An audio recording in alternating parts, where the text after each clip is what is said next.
Chapter 5, January. Sam Dawkins, grade 5. My dad was sent overseas. It was during the vacation, I remember. We got the call around New Year's Day, kind of put a damper on the celebration. He'd been in the Air Force for years, and we always knew he could be called away at any time. But I guess we just hoped it wouldn't happen. Me and my brothers and my mom were pretty upset. But he was a soldier, right? You do what you're ordered to do. You know when you sign up that you're going to defend your country one way or another. I understood. I don't really want to talk about it. Before he went away, my dad gave me his chessboard and some books about chess. He told me to practice up, so when he came home, I would be able to give him a good game. Judy Douglas, grade 5. I was very upset when Snick's dad was sent to the Middle East. We're not best friends or anything, but even so, Snick was all gung-ho G.I. Joe about it. He said, my dad is going to shoot guys, and that kind of silly macho talk. I was against the war. I didn't want to see the dad of someone I knew get hurt. I didn't discuss it with Snick very much. I didn't want him telling me that people who were against the war were traitors and all that. But I'm sure he was thinking about his dad all the time. How could you not? Brenton Damagachi, grade 5. I've always thought that instead of fighting wars, the leaders of the two sides should play a game of chess against each other. Whoever wins the game wins the war. Nobody has to die. War is not the answer. Chess is the answer. Kelsey Donnelly, grade 5. When I heard that Snick's dad had to go to the Middle East, I just started crying. I couldn't stop. It was like something opened inside of me. Everybody gathered around me and asked me what was wrong. That was the first time I ever told anybody at school that my dad died. I didn't want Snick's dad to die too. We probably have Air Force bases in Hawaii and Southern California and cool places like that all over the world. But he had to get sent to the one place where the war was going on. Talk about bad luck. Miss Rasmussen, 5th grade teacher. When Sam's father was sent overseas, I noticed a change come over him. He didn't crack many jokes anymore. He stopped making fun of people, and he was more businesslike, grim even. I tried to talk to him about it, but he obviously didn't want to. I wanted to comfort him. Sometimes you just can't help. Judy Douglas, grade 5. By January, we were using Belch every day. I had stopped doing my homework on my own entirely. I never even thought much about doing it that way anymore. It was just so much easier, just using Belch. My mom used to smoke cigarettes when she was younger. I asked her how she started. She said that she tried a cigarette one day just for the fun of it when she was out with some friends who smoked. She didn't like it that much, but a few days later she was with the same people and she had another one. She just wanted to fit in, you know? Little by little, she started smoking a cigarette here and there, and soon she started thinking about having a cigarette when she wasn't smoking one. Before she knew it, she was smoking a pack of cigarettes every day, and she was addicted to them. I think I was becoming addicted to Belch almost the same way. I asked my mom how she quit smoking, and she said it was very hard. She tried a whole bunch of times, but she couldn't do it. Finally, she quit when she was pregnant with me. She didn't want me to be harmed by the tobacco in her body. That's what it took for her to stop. Ronnie Tiataki, grade 5. Every day, Snickwad, Kelsey, Judy, and Brenton would leave school together. The little foursome. They just couldn't be a tight group. I couldn't resist. I had to find out what was going on. So I followed them, hiding behind trees and bushes and stuff so they wouldn't see me. They went over to Brenton's house. I hid behind a car parked across the street. A few minutes after they went inside, I saw some movement in one of the windows on the second floor. It was probably Brenton's bedroom. His mother brought them something on a tray. Then she left and they closed the door. It looked like Brenton was fussing with his computer. I couldn't tell exactly what he was doing. The others were standing around talking and laughing. They stayed maybe an hour, and then they left. That was it. Sam Dawkins, grade 5. My dad sent me an email saying, how about a game of chess? I asked him how we can play chess when I'm in Arizona and he's in the middle of some desert. He says we should each set up a chessboard and we can tell the other one our moves by email. He says lots of soldiers are doing it, and he gave me the address of a website that makes it easy. I went to the website, but it looked complicated. They use a code to identify the pieces and their positions on the board. It's like this: P equals pawn, R equals rook, N equals knight, and B equals bishop, Q equals queen, and K equals king. You use capital letters for the white pieces and lowercase letters for the black pieces. So when you're ready to make a move, you name the piece and the square you're moving it to. So if white types in NF3, That means he's moving his knight to the 3rd row and the 6th column. I emailed my dad to say it sounds pretty complicated to me. He says I'm a big wimp and afraid to play him because I know I'd lose.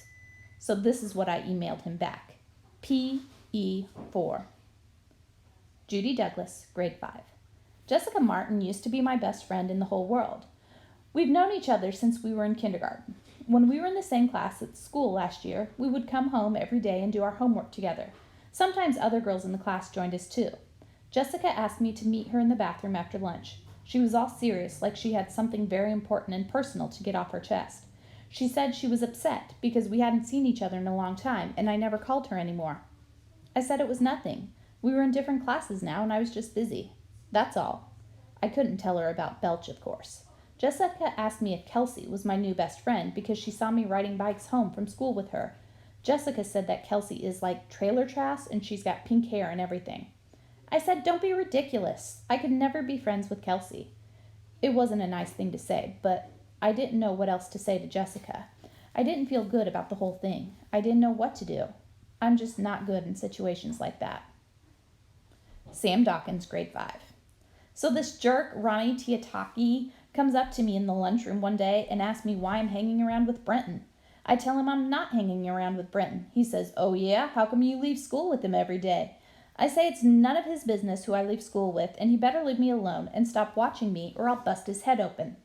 That shut him up. Kelsey Donnelly, grade 5. My friend Heather is in the other class, and she asked me if I wanted to come over after school and listen to this cool new CD she burned by some new band. I told her I couldn't, but I didn't tell her that I was going over to Brenton's house with Judy and Snick. She looked kind of hurt and said, what's up? How come I see you with that jerk Judy all the time? Are you friends? Are you turning goody-goody? She said Judy was stuck up and snotty and all that. I said, I know. I told her I wasn't friends with Judy or anything. I couldn't tell Heather about Belch. She tells everybody everything. I guess it's better for Heather to tell everybody I'm friends with Judy than to have her tell everybody about Belch. Judy Douglas, grade 5. I felt bad about Jessica, so I called her up and asked her if she wanted to do something. She said she couldn't because she had a ton of homework to do. My homework was done hours before. She started asking all these questions, like how come you aren't working on your homework, and how did you finish it so fast? I kind of freaked out. What was I supposed to say? That a machine did my homework for me? I told Jessica that I did some of my homework at school, but I'm not sure if she believed me. I was never very good at lying. Some people can just look you in the eye and tell you a lie, and you never know it. When I tell a lie, I get nervous and I start sweating and stuttering, and I can't look the person in the face. I'm terrible at it. I'd rather just tell the truth. To tell you the truth. But sometimes you can't. Kelsey Donnelly, grade 5. Heather said she thought it was over and she couldn't be friends with me anymore if I was going to hang out with a stuck-up jerk like Judy. So I told her that I didn't want to be friends with anybody who insisted on telling me who I was allowed to hang out with. She got all mad and so did I. I guess me and Heather aren't friends anymore. Judy Douglas, grade 5.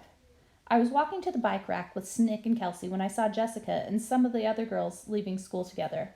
I guess they were going to do their homework together. Jessica kind of glanced at me. She didn't invite me to join them. She didn't say anything. Neither did I. After that, we weren't friends anymore. Miss Rasmussen, 5th grade teacher. When Sam told me that he was playing a game of chess with his father by email, I was just thrilled. Before that, I didn't see that he had any real hobbies or interests. Finally, he had found a positive interest that would stimulate his mind, and every child needs that.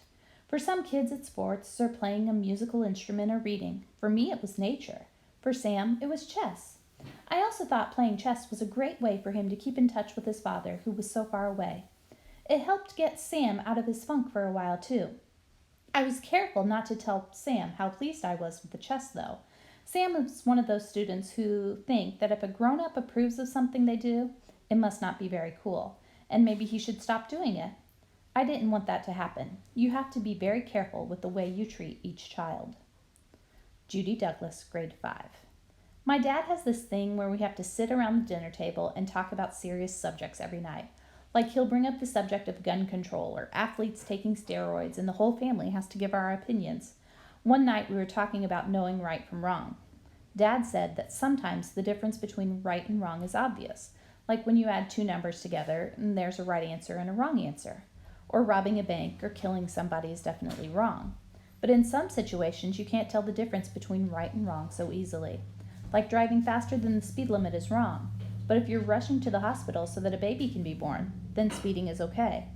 Or hitting somebody with a baseball bat is wrong. But if that person was attacking your mom, then it'd be okay. I didn't feel well. I felt physically ill. I had to excuse myself from the table.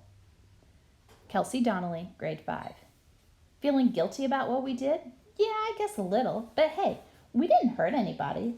There are a lot of horrible people in the world who get away with lots of stuff. What we did wasn't so bad. There are degrees of wrongness, you know. If you get all worked up over the little wrongs, you won't appreciate how wrong the big wrongs are. Police Chief Rebecca Fish. I first became aware of this so-called homework machine back in January. Got an anonymous tip. Somebody called the hotline and said a kid at Grand Canyon School developed a machine that did homework automatically. Then they hung up. It sounded like a kid. Traced the call to a payphone. Figured it was a crank. Kids do this kind of stuff all the time. Sounded like a load of bull, if you excuse my French. It's standard procedure to keep a record of all calls, so I did, of course, just in case. I know a guy in Washington who looks into this kind of stuff.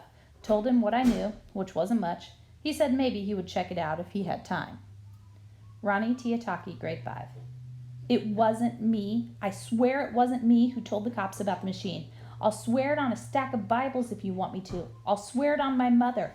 I never called the police.